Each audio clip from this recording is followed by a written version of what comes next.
All right, now this is our Black History House. Okay. In 1850, they enacted a law in the United States. It was called the Fugitive Slave Law. That said that if you found a runaway slave, even in the free states in the North, you were required by the federal government to send them back to their masters in the South.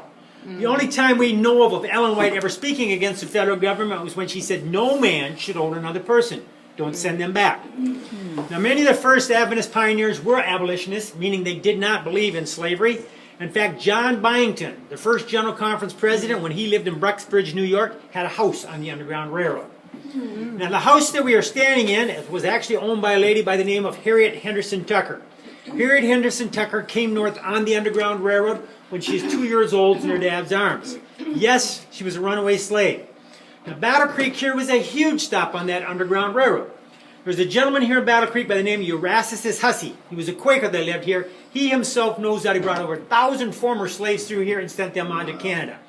Well, Mrs. Tucker's dad thought Battle Creek was safe enough, so they sat down right here. Now, Mrs. Tucker, who lived in this house, never became a Seventh-day Adventist, but out of respect for the other Adventists here in Edmontown, as this was known, she would not do her laundry on Saturday and hang it out on the clothesline. Ew, what would you do instead? She would wait until Sunday or Monday, Tuesday, Wednesday, Thursday, or Friday. Good question. All right, now this part of Battle Creek used to be called Advent Town. At one time, probably the majority of the people that lived on the west end here were Seventh-day Adventists. Now, in this piece of property, were Adventists, excuse me, it was before Seventh-day Adventists. They were Adventists. Now, on this property, we have 3 homes that were owned by whites. We have one home that was owned by Willie White.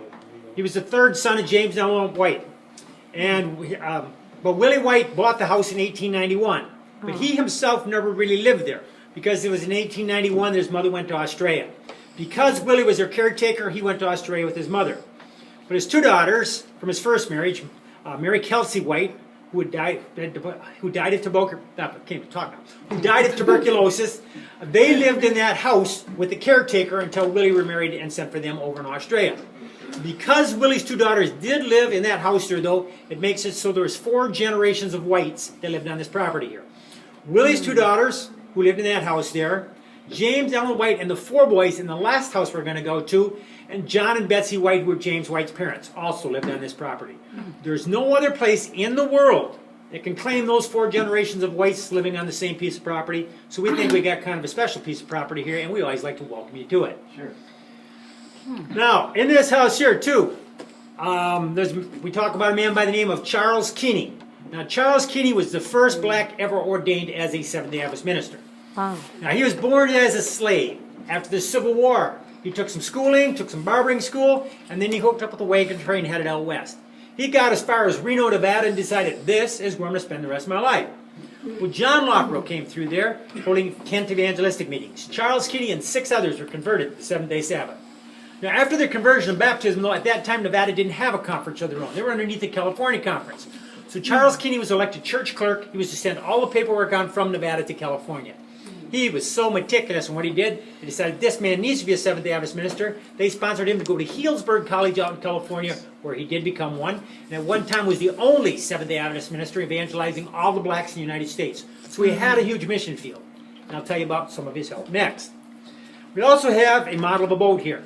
Now, the model isn't a model of the Morning Star, but it's where we tell the story. Edson and Emma White. Edson was the 2nd son of James Ellen White, and his wife Emma. They had kind of strayed from the Adventist church for a while.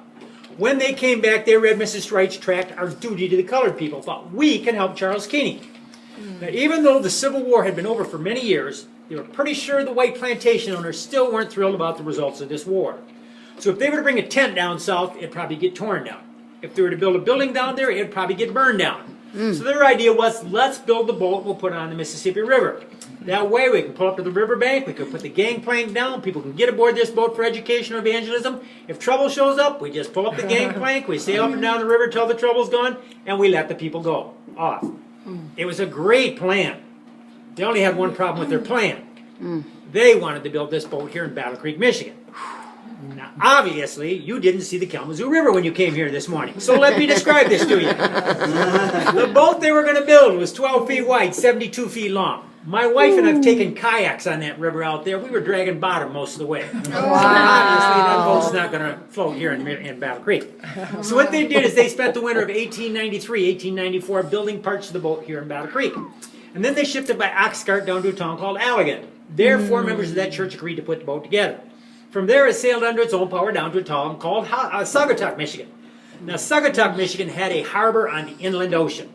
Well, today we would call that Lake Michigan.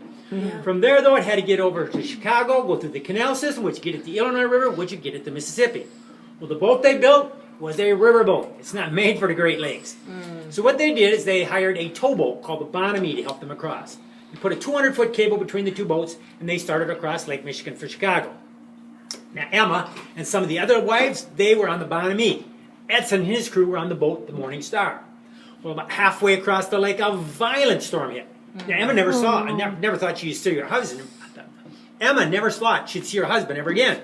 The captain of the towboat, he was so impressed when they did arrive in Chicago 5 hours late. He said, surely the Lord is with this boat, and he gave him $10 as a donation. Well, they spent a couple of days in Chicago, both to repair the boat and to make sure they were done with their seasickness.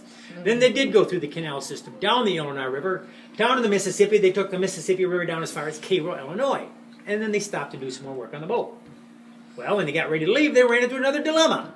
You see, they had given up their riverboat pilot. And on the Mississippi River, you have to have a riverboat pilot. Yes, Try as they might, they could not find another one anywhere in Cairo, Illinois.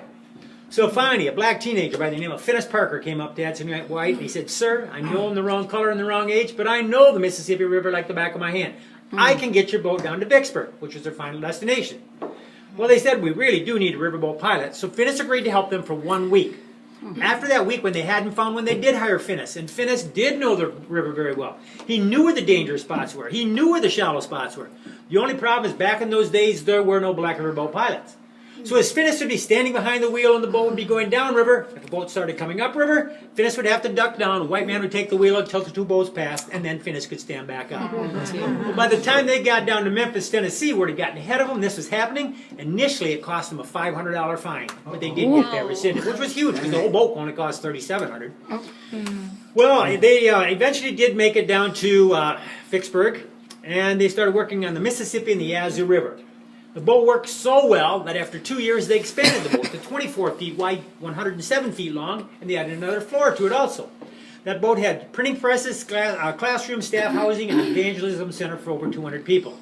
It continued to work on those rivers until 1904, when Edson and Emma had malaria so many times, they finally beached the boat, and in 1906 the boat burned. Now the boilers from the Morning Star went to Riverside Sanitarium in Tennessee. The Star and the Bell went to Oakwood Industrial School down in Huntsville, Alabama, because 8 of the first 16 students that ever went to Oakwood University were students that got their education off the Morning Star. All right, we're going to walk you through it. The last person through, shut that door when they come in.